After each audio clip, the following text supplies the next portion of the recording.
Hello दोस्तों, सन 1610 में Vijayanagar empire कमज़ोर पड़ने लगा था।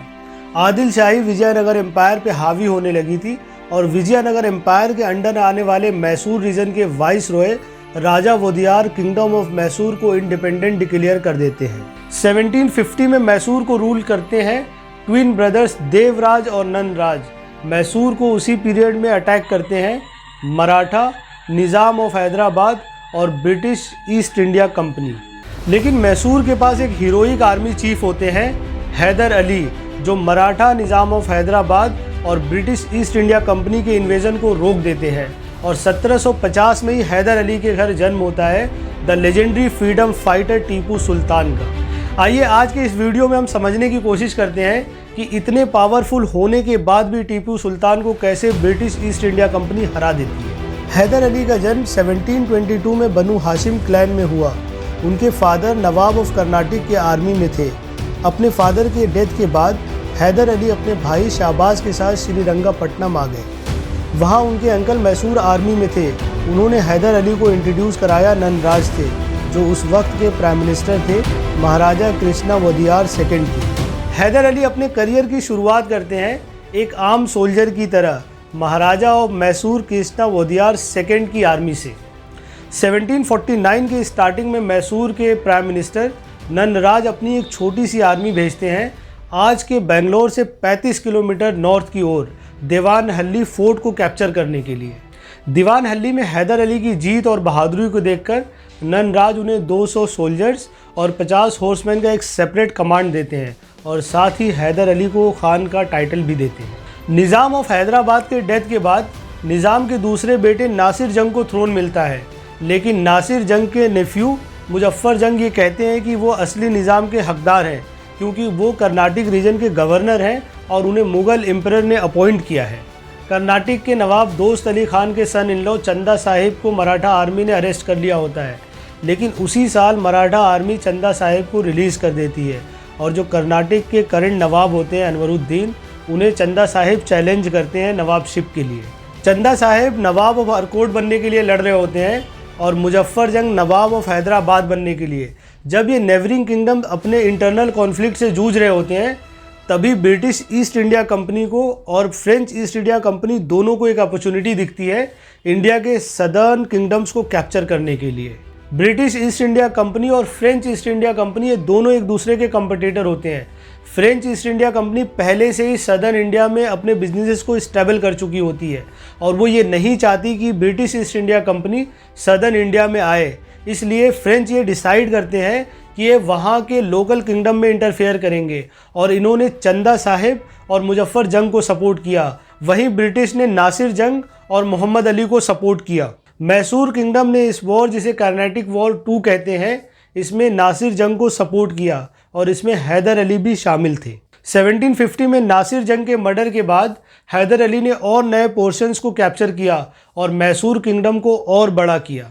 हैदर अली एक बहुत ही प्रोमिनेंट आर्मी ऑफिसर बन चुके थे किंगडम ऑफ मैसूर के। 1750 में जब देवराज और नंदराज के बीच मतभेद होने लगे पॉलिसीज़ को लेके, तब हैदर अली ने इंटरवेन किया और उन्होंने पॉलिसीज़ को रिफॉर्म किया और बहुत सारी ऐसी आर्मी स्ट्रैटेजीज़ बनाई जिससे मराठा, निज़ाम ऑफ हैदराबाद और ब्रिटिश ईस्ट इंडिया कंपनी के इन्वेजन्स को रोका जा सके। और इन्हीं टेंस सिचुएशंस के बीच 28 नवंबर 1750 को हैदर अली के घर दीवानहल्ली में जन्म होता है टीपू सुल्तान का। मुजफ्फर जंग, चंदा साहिब और फ्रेंच ईस्ट इंडिया कंपनी ने मिलकर नवाब ऑफ कर्नाटक अनवरुद्दीन को मार दिया और इसे बैटल ऑफ अंबर कहा गया। बैटल ऑफ अंबर की जीत चंदा साहिब और मुजफ्फर जंग की नहीं थी, बल्कि ये फ्रेंच ईस्ट इंडिया कंपनी की जीत थी ब्रिटिश ईस्ट इंडिया कंपनी से। इस हार के एक साल बाद सन 1751 में ब्रिटिश ईस्ट इंडिया कंपनी के कमांडर रॉबर्ट क्लाइव अरकोट को इन्वेड करते हैं। 53 डेज़ के अंदर वो अरकोट को अपने कब्ज़े में लेकर चंदा साहिब और फ्रेंच जनरल लॉ को डिटेन कर लेते हैं। जून 1752 में मोहम्मद अली चंदा साहिब को असैसिनेट कर देते हैं और ये लड़ाई 2 साल और चलती है। लेकिन इस लड़ाई का कोई हल नहीं निकल रहा था। फ्रेंच और ब्रिटिश दोनों साइड के सपोर्टर्स लड़ के थक चुके थे। 1754 में फ्रेंच और ब्रिटिश ने इसका एक सल्यूशन निकाला, ट्रीटी ऑफ पौंडीचेरी। इस ट्रीटी का मकसद था वॉर को पीसफुली ख़त्म करना, अब ब्रिटिश क्योंकि डोमिनेंट थे और उन्होंने फ्रेंच साइड को हराया था, तो उन्होंने कहा कि उनकी सारी शर्तें माननी होंगी।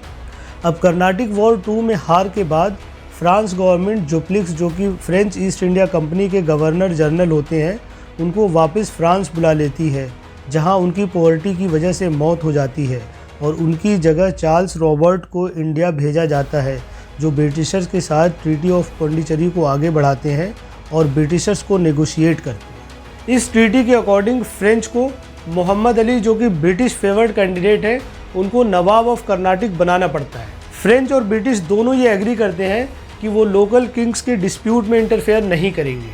सन 1758 में हैदर अली ने बेंगलोर को कैप्चर करके मैसूर में मर्ज कर दिया। हैदर अली के परफॉर्मेंस से खुश होकर एज अ रिवॉर्ड मैसूर के महाराजा कृष्णा राजा वोदियार सेकंड ने हैदर अली को पूरे मैसूर आर्मी के कमांड के साथ साथ फत हैदर बहादुर का या नवाब हैदर अली खान का टाइटल दिया और इस तरह हैदर अली मैसूर के पहले रूलर बने जिन्हें नवाब का टाइटल मिला। आइए दोस्तों, अब देखते हैं कि हैदर अली किंग कैसे बनते हैं, जो हमेशा से थोड़ा सा कंट्रोवर्शियल रहा है। सन 1761 में हैदर अली के पास एब्सोल्यूट आर्मी पावर होती है और वो मैसूर किंगडम के प्राइम मिनिस्टर को रिमूव कर देते हैं और महाराजा कृष्णा वोदियार सेकंड को वो प्रिजनर बना देते हैं और अपने आप को वो किंग घोषित कर देते। सन 1761 में ही पानीपत का थर्ड बैटल शुरू हो जाता है, जिसमें मराठा आर्मी अपने मराठा एम्पायर को एक्सटेंड करना चाहती है, लेकिन अफगान रूरल अहमद शाह अब्दाली मराठा एम्पायर को हरा देते हैं। मराठाओं को पानीपत की लड़ाई में इन्वॉल्व देखकर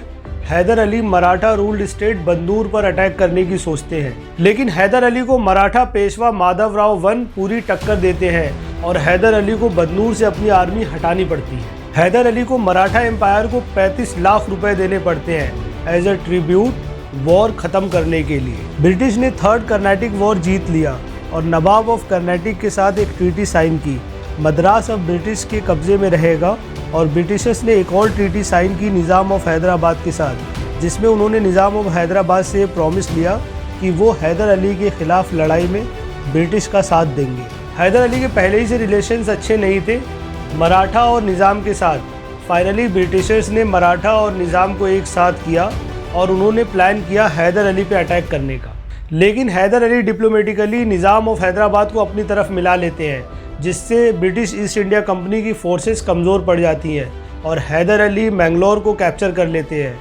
मराठा और निज़ाम आपस में लड़ने लगते हैं अपने टेरिटरी के लिए और इसी लड़ाई में पहली बार 15 ईयर्स ओल्ड टीपू सुल्तान अपने फादर हैदर अली के साथ ब्रिटिश ईस्ट इंडिया कंपनी से लड़ते हैं। टीपू सुल्तान की ट्रेनिंग फ्रेंच ट्रूप्स में हुई थी, जो उनके फादर हैदर अली के लिए काम करते थे। सन 1767 में कॉन्क्वेस्ट ऑफ कर्नाटिक में टीपू सुल्तान एक कैवलरी को लीड करते हैं। हैदर अली ने एक इन्वेजन प्लान किया जिससे ब्रिटिश ईस्ट इंडिया कंपनी को मद्रास से बाहर रखा जा सके। 1781 में टीपू सुल्तान ने चित्तूर को ब्रिटिश ईस्ट इंडिया कंपनी से छुड़ा लिया। टीपू की डिप्लोमेसी देखकर ब्रिटिश ईस्ट इंडिया कंपनी को यह एहसास हो गया था कि टीपू उनके लिए एक थ्रेट है। 6 दिसंबर 1782 को जब हैदर अली की डेथ हुई, तब तक टीपू सुल्तान को काफ़ी एक्सपीरियंस हो गया था राजपाट का। 22 दिसंबर 1782 को टीपू सुल्तान को पूरे मैसूर का किंग बनाया जाता है। उसके बाद टीपू सुल्तान न्यू अलायंस बनाते हैं मराठा और मुगल्स के साथ ब्रिटिश ईस्ट इंडिया कंपनी से लड़ने के लिए। सन 1782 में जब टीपू सुल्तान को पूरे मैसूर पर कमांड मिल गया, तब उन्होंने अपने एडमिनिस्ट्रेशन में कुछ स्ट्रक्चरल चेंजेस किए। टीपू सुल्तान ने 20 बैटलशिप, 72 कैनन्स और 20 फ्राइगेट्स को इंट्रोड्यूस किया। हैदर अली और टीपू सुल्तान ने जो रॉकेट्स इन्वेंट किए थे 1780 के बैटल ऑफ पोलीलूर में, उन रॉकेट्स को और ज़्यादा एडवांस किया गया। मैसूरियन आर्मी इतनी स्ट्रॉन्ग और इनोवेटिव थी कि उनके रॉकेट इन्वेंशंस को समझने के लिए वॉर जोन में पड़ी रॉकेट शेल्स को 1801 में रॉयल वुल्विच आर्सेनल ने लंदन भेजा रिसर्च और डेवलपमेंट के लिए। सन 1805 में मैसूरियन रॉकेट्स का यूज़ करके सॉलिड फ्यूल रॉकेट्स बनाए गए, जिसे ब्रिटिशर्स ने नेपोलियनिक वॉर और द वॉर 1812 में यूज़ किया। इन रॉकेट्स का यूज़ करके ब्रिटिशर्स ने ऑलमोस्ट पूरे यूरोप पे कब्जा कर लिया था। अब ब्रिटिशर्स के हाथ इंडिया का रामबाण लग गया था। उन्हीं रॉकेट्स को ब्रिटिशर्स ने द बैटल ऑफ बल्टीमोर में यूज़ किया अमेरिका के अगेंस्ट। टीपू सुल्तान ने एग्रीकल्चर को बढ़ावा दिया, टेक्सटाइल को इतना इम्प्रूव किया कि मैसूर ने बंगाल को भी ओवरटेक कर लिया।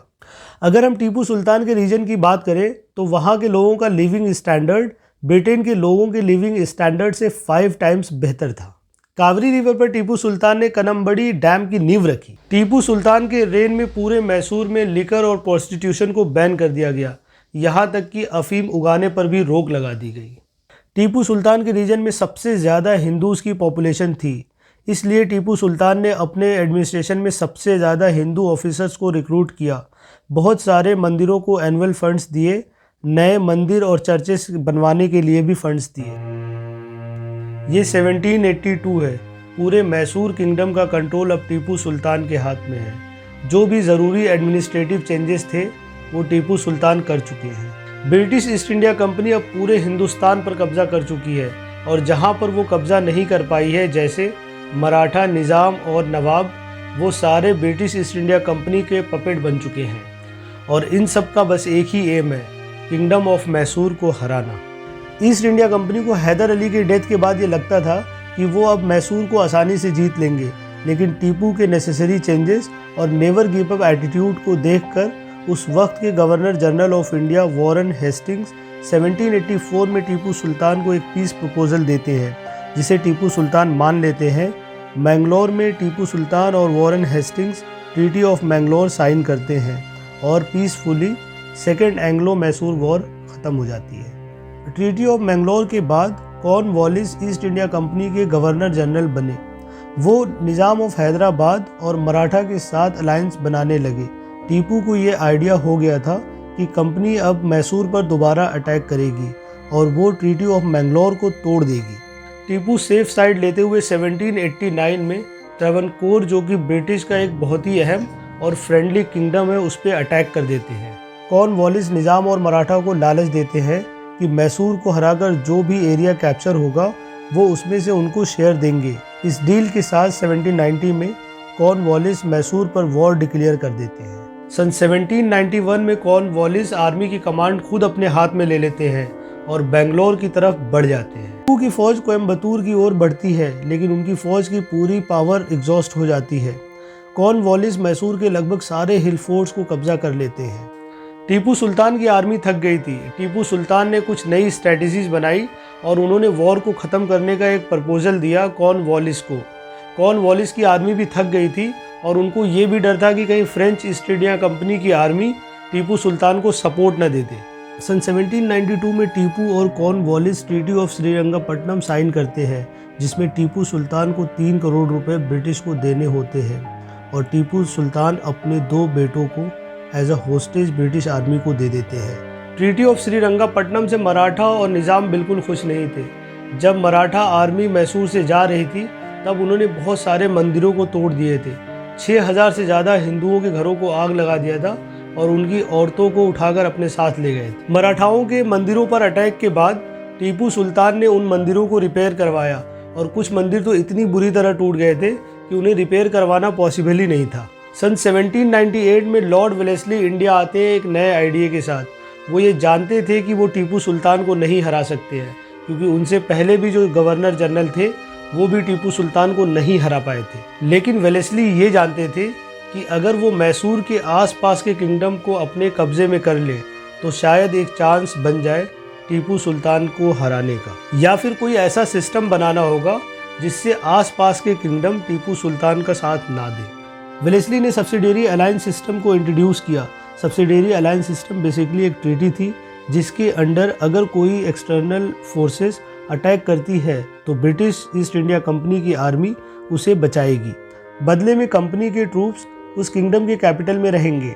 जिस किंगडम को ब्रिटिशर्स प्रोटेक्शन देंगे वो किंगडम किसी और यूरोपियन से बिजनेस नहीं करेंगे और ब्रिटिश ऑफिसर्स को किंग पैलेस में रेसिडेंस दिया जाएगा। ब्रिटिश ऑफिसर्स ही दूसरे किंगडम से कम्युनिकेट करेंगे। निज़ाम ऑफ हैदराबाद ने सबसे पहले सब्सिडरी अलायंस को साइन किया। वेलेस्ली ने मराठा एम्पायर से प्रॉमिस किया कि वो टीपू सुल्तान की हाफ टेरिटरी उन्हें दे देंगे। वेलेस्ली ने सक्सेसफुली निज़ाम और मराठा से अलायंस किया और मैसूर पर अटैक की तैयारी शुरू कर दी। 4 मई 1799 को फ्रेंच इंटेलिजेंस टीपू को इन्फॉर्म करते हैं कि ब्रिटिश, मराठा और निज़ाम ऑफ हैदराबाद ये सारे मिलकर श्रीरंगपट्टनम पर अटैक करने की प्लानिंग कर रहे हैं। ब्रिटिश इंटेलिजेंस टीपू को एडवाइस करते हैं कि वो भाग जाए, लेकिन टीपू उनसे कहते हैं कि गीदड़ की तरह 100 साल जीने से बेहतर है एक दिन शेर की तरह मर जाना। टीपू सुल्तान को अपनी फोर्सेस पे बेइंतहा भरोसा था। टीपू सुल्तान की आर्मी एक एडवांस आर्मी थी जो कैपेबल थी ब्रिटिश निज़ाम और मराठा की अलायंस फोर्सेस को हराने में। ब्रिटिश अलायंस फोर्सेस ने श्रीरंगपट्टनम के किले को चारों तरफ से घेरना शुरू कर दिया। टीपू सुल्तान के कोर्ट के एस्ट्रोलॉजर्स उन्हें ये बताते हैं कि वो दिन उनके लिए अच्छा नहीं है, लेकिन टीपू सुल्तान का नेवर गिव अप एटीट्यूड उन्हें रोक नहीं पाता। वो सभी धर्मों के हेड्स को अपने कोर्ट में बुलाते हैं और वॉर से पहले उन्हें डोनेशन देते हैं। उधर ब्रिटिश आर्मी किले की दीवार में छेद कर देती है। थोड़ी ही देर में टीपू सुल्तान को ये बताया जाता है कि उनके चीफ कमांडर सैयद गफूर को ब्रिटिश आर्मी ने मार दिया है। टीपू मोहम्मद कासिम को कमांड देते हैं और खुद किले की उस तरफ चले जाते हैं जिधर से ब्रिटिश आर्मी अटैक कर रही होती है। टीपू सुल्तान अपनी आर्मी को बूस्ट करने के लिए खुद अपना मुंह ढककर वॉर जोन में अपनी मोस्ट फेमस तलवार और गन से लड़ते हैं। टीपू सुल्तान की आर्मी को टीपू के ही मिनिस्टर मीर सादिक डाइवर्ट करते हैं और वो आर्मी को एडवांस आर्मर्स यूज़ नहीं करने देते। जब बैटलफील्ड की आर्मी कमज़ोर पड़ने लगती है तब मीर सादिक के कुछ लोग किले से वाइट रुमाल दिखाते हैं, जिससे ब्रिटिश आर्मी किले की तरफ बढ़ने लगती है। उधर टीपू सुल्तान जख्मी हो जाते हैं, लेकिन उनके पास अब भी एक मौका था अपनी जान बचाने का। टीपू के पर्सनल रिटेनर जहां खान ने उनसे कहा कि आप मुंह से कपड़ा हटाकर ये रिवील कर दीजिए कि आप सुल्तान हैं। तो टीपू ने बस इतना कहा कि क्या तुम पागल हो। उसके बाद टीपू सुल्तान को किसी अननोन ब्रिटिश सोल्जर ने मार दिया। टीपू सुल्तान की बॉडी शाम को लाशों के ढेर पर ब्रिटिशर्स को मिली। टीपू सुल्तान को उनकी तलवार से पहचाना गया क्योंकि उनकी तलवार उनके हाथों में फंसी हुई थी। टीपू सुल्तान की आर्मी ने मीर सादिक को गद्दार कह के मार दिया। ब्रिटिश आर्मी ने टीपू सुल्तान की बॉडी को पूरे सम्मान के साथ श्रीरंगपट्टनम में उनके फादर हैदर अली के बराबर में उनको दफना दिया। ब्रिटिश आर्मी टीपू सुल्तान के पहले से सारी बिलोंगिंग्स जैसे तलवार, तोप, सिंहासन सब लेकर चले गए। लंदन के म्यूजियम विक्टोरिया एंड अल्बर्ट में टीपू सुल्तान की अंगूठी, 2 गन, रॉकेट शेल्स, 4 तलवारें, उनके कपड़े और उनका स्टेट सिंबल टाइगर के साथ उनसे जुड़ी बहुत सारी चीज़ें रखी हैं। 2004 में लंदन में टीपू सुल्तान की एक तलवार को नीलाम किया गया था, जिसे इंडियन टाइकून विजय माल्या ने 1.5 करोड़ में खरीदा था। दोस्तों, इस वीडियो के सारे रेफरेंसेस मैंने वीडियो के एंड में और डिस्क्रिप्शन में डाल दिया है। अगर आप और टीपू सुल्तान या फिर किंगडम ऑफ मैसूर के बारे में पढ़ना चाहते हैं तो वहाँ से जाकर आप पढ़ सकते हैं। अब तक के लिए बस इतना ही। मिलते हैं अगले वीडियो में। जय हिंद।